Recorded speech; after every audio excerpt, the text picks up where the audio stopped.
नमस्ते दोस्तों, कैसे हैं आप सब। क्या आप जानते हैं हमारे देश भारत में इस वक्त 7 करोड़ से ज्यादा डायबिटीज पेशेंट हैं। जी हाँ, ये काफी बड़ा नंबर है दोस्तों। अगर मैं भारत की बात करूं तो ये पूरी दुनिया में दूसरे नंबर पर है और पहले नंबर पर है चाइना। आज के सेशन के होने वाले हैं 3 भाग। पहले भाग में हम बात करेंगे कि डायबिटीज क्या है और ये हमारे शरीर को किस तरह से प्रभावित करती है। दूसरे भाग में हम करेंगे योगासन अभ्यास, जिसके करने से आप अपने डायबिटीज को नियंत्रित कर सकते हैं। और तीसरे भाग में मैं आपको कुछ टिप्स दूंगी, कुछ परहेज बताऊंगी जो कि आप कर सकते हैं अपनी शुगर को कंट्रोल करने के लिए। दोस्तों, जिस तरह एक मशीन को काम करने के लिए ईंधन की जरूरत होती है, उसी तरह हमारे शरीर को भोजन की जरूरत होती है। इसी भोजन को ऊर्जा में बदलकर हमारा शरीर काम करता है।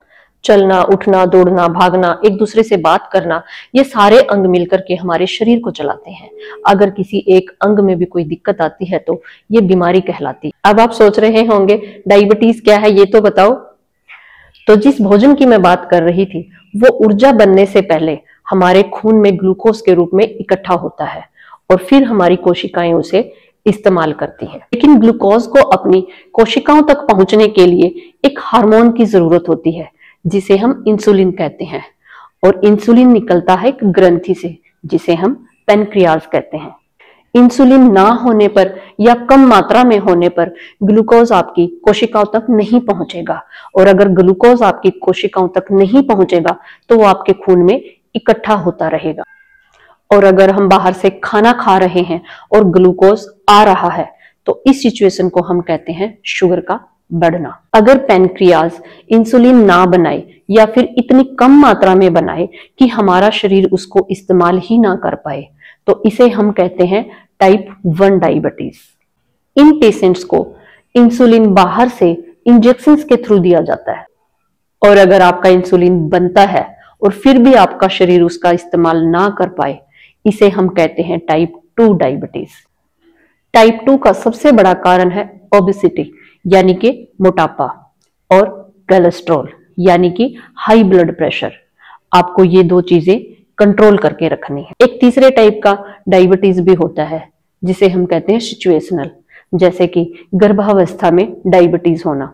वो एक परमानेंट डायबिटीज नहीं होती, चाइल्ड बर्थ के बाद वो ऑटोमेटिक अपने आप ठीक हो जाता है। जैसे हमारी आंखें, त्वचा, तंत्रिका तंत्र, हृदय, किडनीज, हमारा मानसिक स्वास्थ्य।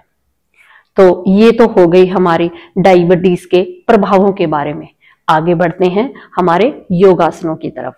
तो आज हम करेंगे डायबिटीज के लिए 5 आसन और आखिर में हम करेंगे कपालभाति। तो अब हम करेंगे डायबिटीज के लिए 5 आसन और आखिर में हम करेंगे कपालभाति। तो चलिए पहले आसन से शुरू करते हैं जिसका नाम है पश्चिम उत्तान आसना। तो चलिए दोस्तों, इसके लिए दंडासन में आप बैठ जाइए।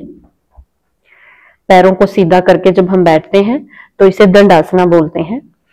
तो अब आपको क्या करना है, अपने अंगूठों को अपनी तरफ ऐसे खींच के रखना है। दोस्तों, सांस भरते हुए हम अपने हाथों को ऊपर लेके जाएंगे, इनहेल, और एक्सेल में हम नीचे लेके आएंगे। यहां पर हमें कुछ सेकंड के लिए होल्ड करना है। अगर आपके हाथ यहां तक आते हैं, यहां तक करिए। अगर यहां तक आप पकड़ पा रहे हो अपने अंगूठों को तो आप इतना भी पकड़ सकते हैं। तो यहां पर कुछ सेकंड के लिए आप होल्ड करोगे।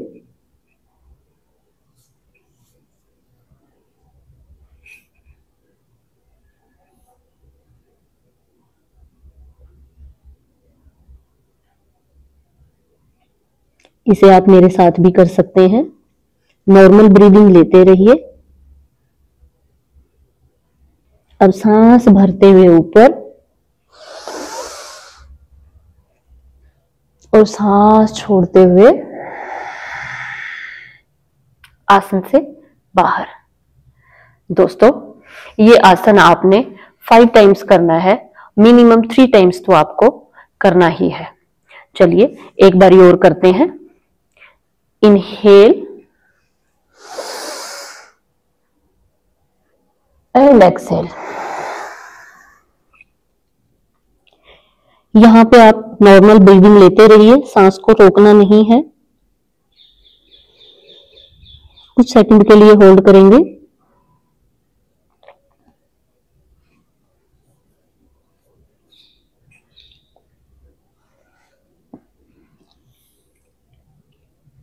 इनहेल करते हुए ऊपर एंड एक्सेल।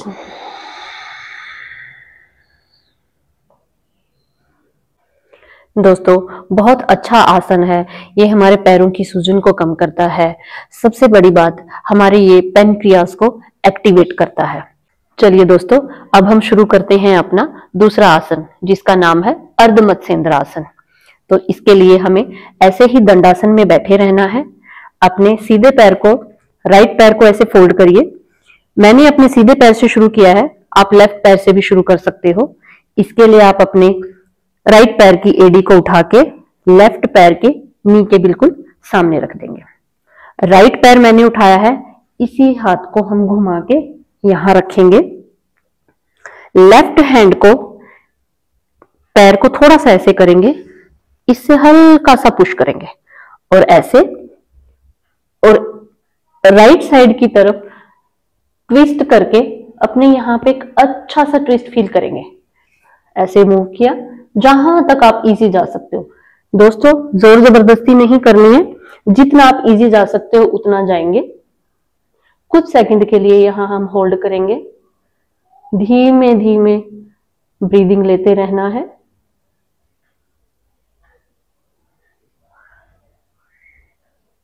यहां पे अब एक लंबा गहरा सांस लीजिए और छोड़ते हुए वापिस आइए। अब हम सेम दूसरे पैर से करेंगे। इस पैर को उठा के हमने यहां रखना है, इस हैंड को हमने अपने हिप्स के यहां पास रखना है। हल्का सा अपनी तरफ खींचेंगे पैर को और इस हैंड से ऐसे। अब लेफ्ट हैंड की तरफ हम जितना ट्विस्ट कर सकते हैं अपने आप को करेंगे। कुछ देर के लिए यहां पे होल्ड करेंगे, धीमे धीमे ब्रीदिंग लेते रहिए।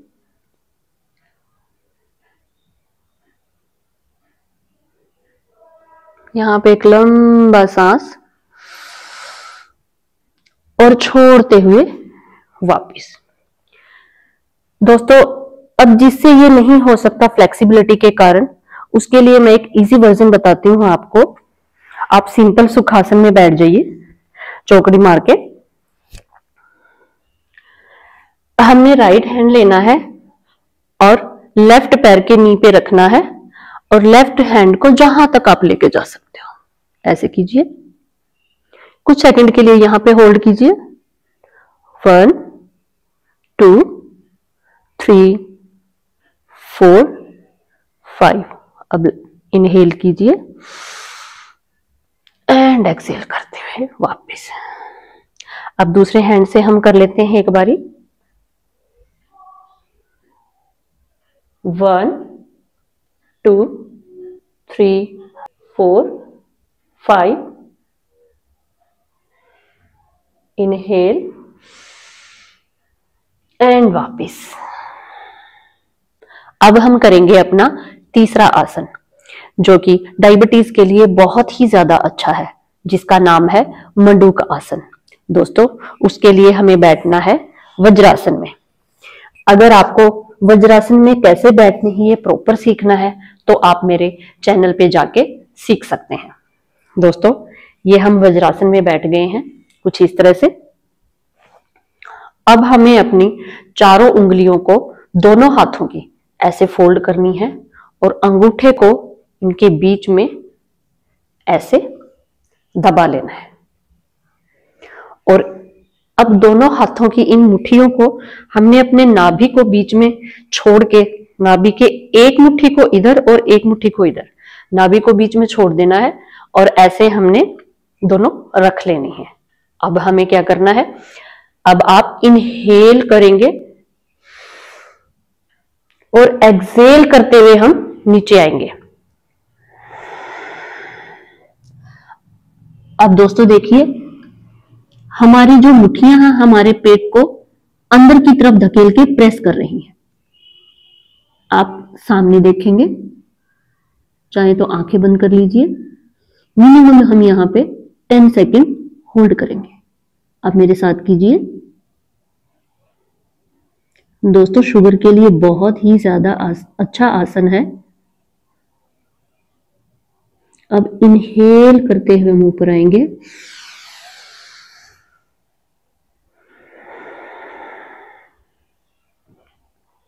अब एक बार और करेंगे। Inhale and Excel. 10 सेकंड के लिए यहाँ पे होल्ड करेंगे। 10 सेकंड तक दोस्तों आपने अपने ब्रीदिंग को रोक के नहीं रखना है, अपने नॉर्मल ब्रीदिंग लेते रहना है। 1 2 3 4 5 6 7 8 9 and 10. Inhale एंड वापस। दोस्तों ये आसन आपने 5 टाइम्स करना है, और अगर 5 टाइम्स नहीं तो मिनिमम 3 टाइम्स तो आपको करना ही है। 10 सेकंड की काउंटिंग में आप होल्ड करके रखेंगे। दोस्तों जिनसे ऐसे वज्रासन में ना बैठा जाए, सबसे ऐसे नहीं बैठा जाएगा फ्लेक्सिबिलिटी के कारण या फिर एज के कारण या फिर घुटनों के कारण, तो आप इसको दोस्तों चेयर पे बैठ के सेम ऐसे ही कर सकते हो। तो चलिए दोस्तों आगे बढ़ते हैं। अभी हम करते हैं अपना चौथा आसन, जिसका नाम है जठर परिवर्तन आसन, जिसको हम लेट के कर सकते हैं। तो चलिए दोस्तों मेरे साथ कीजिए। इसके लिए दोस्तों हमें ऐसे लेट जाना है।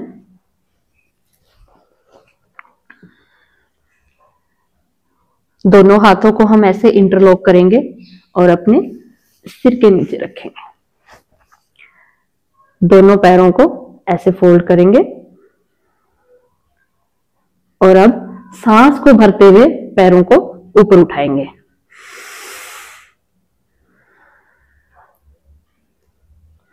अब हमें सांस को छोड़ते हुए पैरों को एक साइड में लेटा देना है,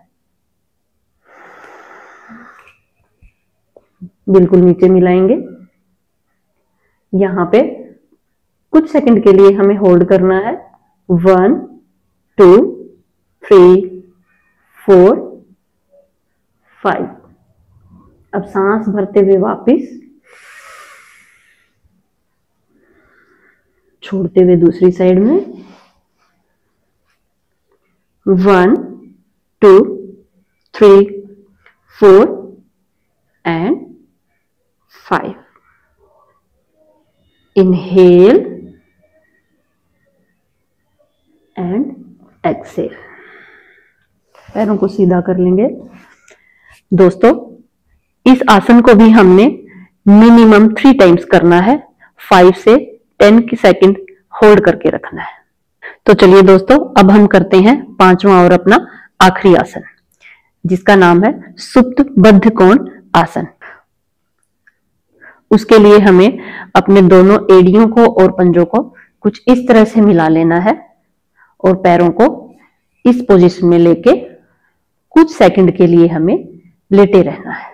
यह है हमारा सुप्त बद्ध कोण आसन। यहां पे आप नॉर्मल ब्रीदिंग लेते रहिए। 1 2 3 4 5 6 7 8 9 and 10। अब इनहेल करते हुए वापस आएंगे।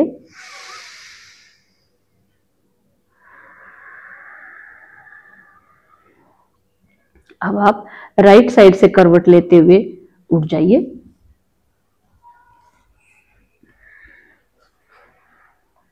दोस्तों कपालभाति डायबिटीज के लिए बहुत ही ज्यादा अच्छी एक क्रिया है। अगर किसी दिन आप ये सारे आसन ना कर पाए तो ये क्रिया 5 से 10 मिनट जरूर कीजिए। तो चलिए दोस्तों एक हाथ की हम चिन्ह मुद्रा बनाएंगे, ऐसे रखेंगे। दूसरे हाथ को आप अपने पेट पे ऐसे रख सकते हैं कि फील करने के लिए।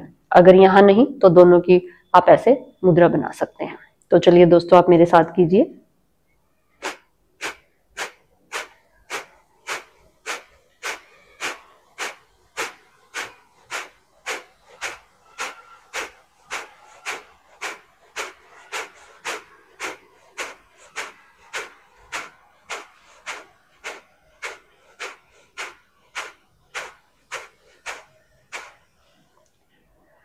दोस्तों, कई लोगों से ये स्पीड से कपालभाति नहीं होती।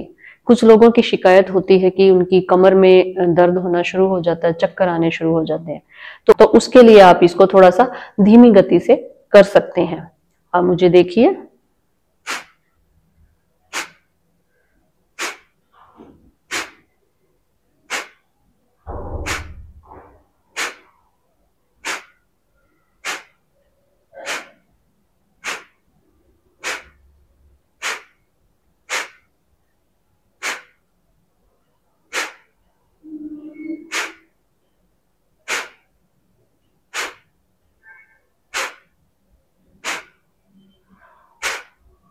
तो अब बढ़ते हैं भाग 3 में, जिसके लिए मैं आपको दूंगी 3 टिप, जो कि आप बहुत आसानी से उनको कर सकते हो। जब भी हम बाहर जाते हैं तो बहुत सारे प्रोडक्ट हम बाहर से घर लेके आते हैं और हमें ध्यान भी नहीं होता कि उस प्रोडक्ट के अंदर बहुत ज्यादा छिपी हुई शुगर होती है।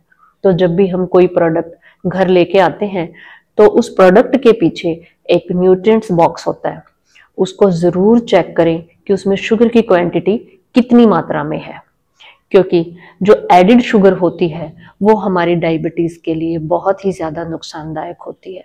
दूसरा दोस्तों, जो भी हम फल खाते हैं उसके जूस को अवॉइड करके हम उसको साबुत कट करके खाएं, जिससे कि उसका फाइबर भी हमारे शरीर में जाए। टिप नंबर 3 दोस्तों, मेथी दाना डायबिटीज के पेशेंट के लिए बहुत ही ज्यादा अच्छा होता है। अब ये लेना कैसे है?